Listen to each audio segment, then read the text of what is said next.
गलतियों की कलीसिया के नाम पौलुस रसूल के इस खत में से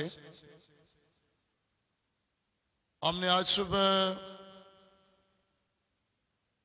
30 बाब की चौथी और 5वीं दो आयत तलावत की हैं।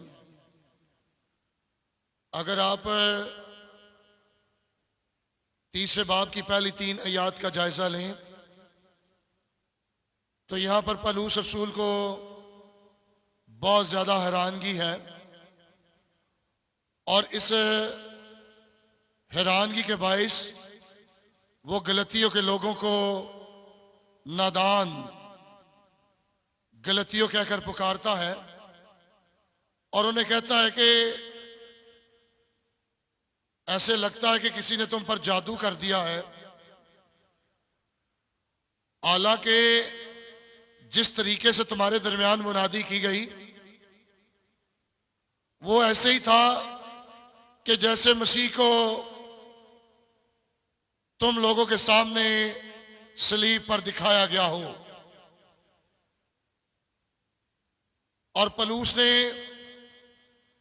इसी सबब से उनसे सवाल भी किया कि क्या तुमने रूल कुदस शरीयत पर अमल करके पाया या मसीह पे ईमान लाने के वसीला से, जो फजल की खुशखबरी है। और पौलुस को बड़ा दुख हुआ कि जिन लोगों ने मसीह पर ईमान लाकर रूह के तौर पर मसीह बनकर इस काम को शुरू किया था, निजात पाई थी, अब वही लोग शरीयत के अमाल के साथ इस काम को खत्म करना चाह रहे थे। इसी बात को खुदा का बंदा मुकद्दस पौलुस रसूल आगे बढ़ाता और पूछता है, क्या तुमने इतनी तकलीफें बेफायदा उठाई? जाहिर है कि जब मुकद्दस पौलुस रसूल गलतियों के लोगों में था तो ईमान पर कायम रहने के लिए, ईमान के सूलों पर खड़े रहने के लिए बहुत सारी तकलीफें और बहुत सारी अजियतें, बहुत सारी मुखालफत अंताकिया के मसीहों को, गलतिया के मसीहों को बर्दाश्त करना पड़ी। और उस वक्त जो लोग शरीयत के मातहत थे उन्होंने इन मसीहों की, जो गैर कौमों से यीशु को कबूल करके मसीह बने थे, बड़े दुख उठाए थे। अब पौलुस कह रहा है कि क्या ईमान के उन असूलों से, ईमान की उन सच्चाइयों से हट जाने का मतलब यही है कि वो माजी की जो तकलीफें हैं, जो दुख हैं, वो सारे बेफायदा गए, वो बेकार गए, वो वेन हो गए। और आज भी जिन लोगों के अंदर समझौते की रूह पाई जाती है वो भी बिल्कुल गलतियों की कलीसिया के लोगों की तरह और उन झूठे उस्तादों की तरह का रवैया रखते हैं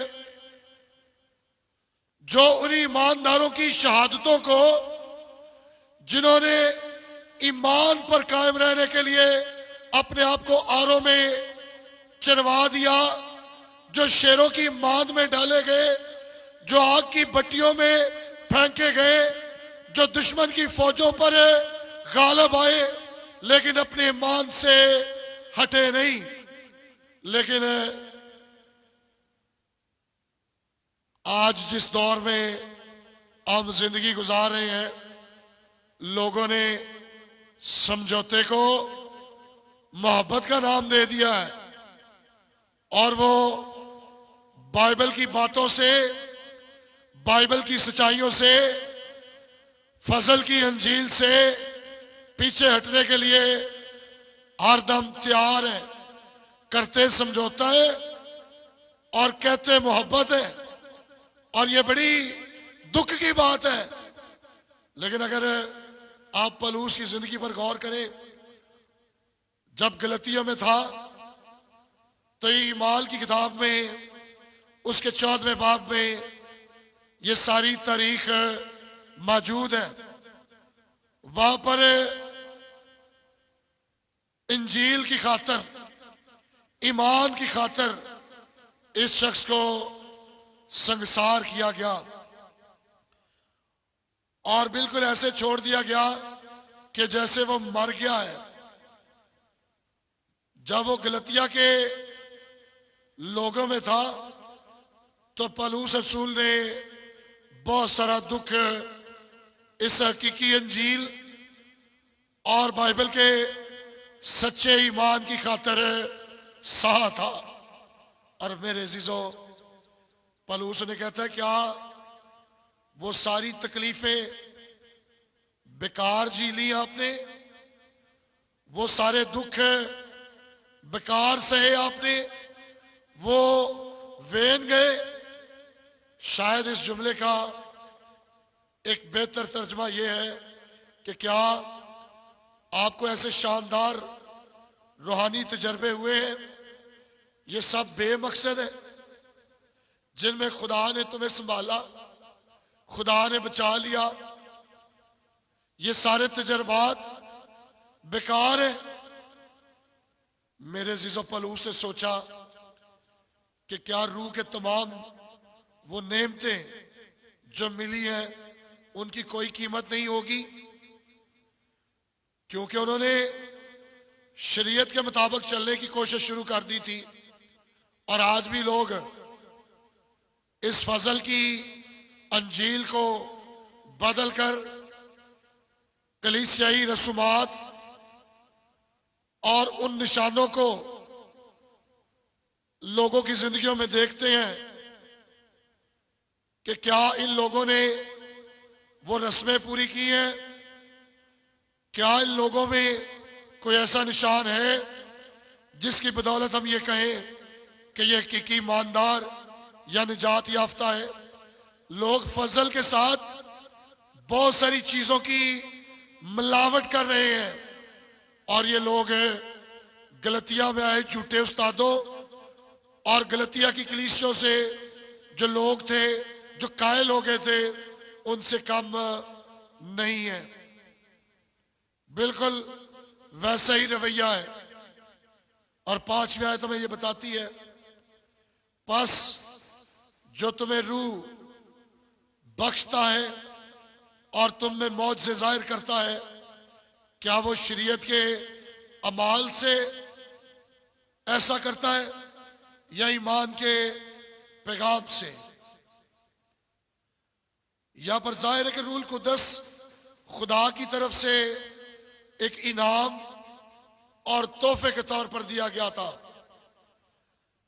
क्या वो शरीयत के कामों से या ईमान के पैगाम को सुनने वालों से? खुदा ने ईमान के जवाब में रूल को दस दिया है।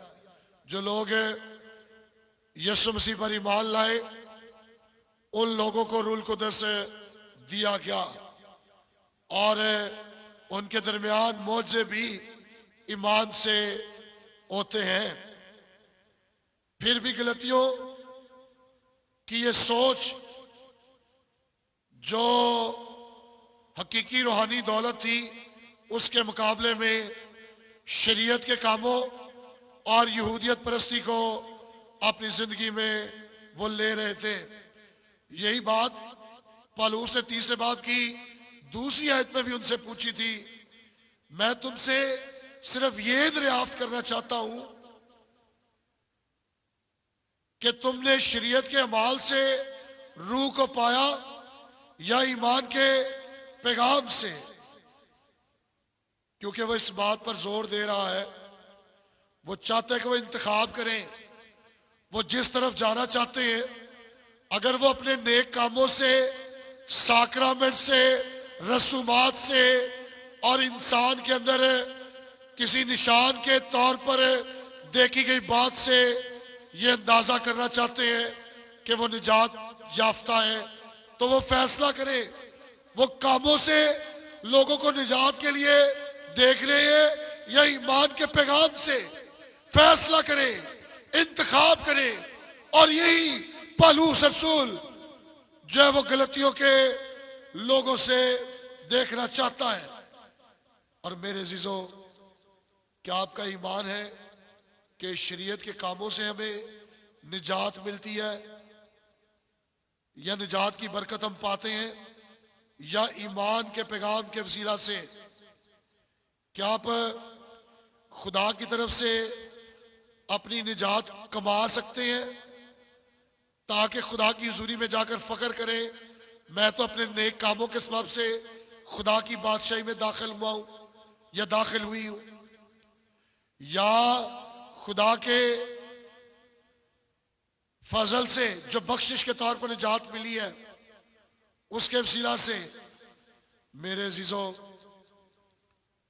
ये उन लोगों से बात की जा रही है जो कामों से, रस्मों से ये समझते हैं कि निजात पा लेंगे, निजात खरीद लेंगे।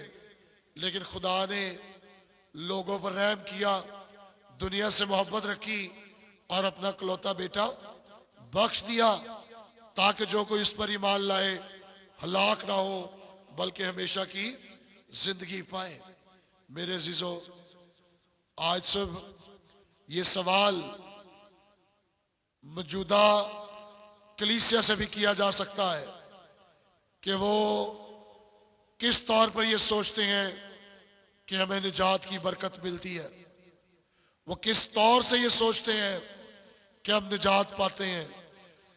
अंजील के पैगाम पर ईमान लाने से, यस्सु के कफारे पर ईमान लाने से, या फिर कलीसियाई रसूमात पर यकीन करने से?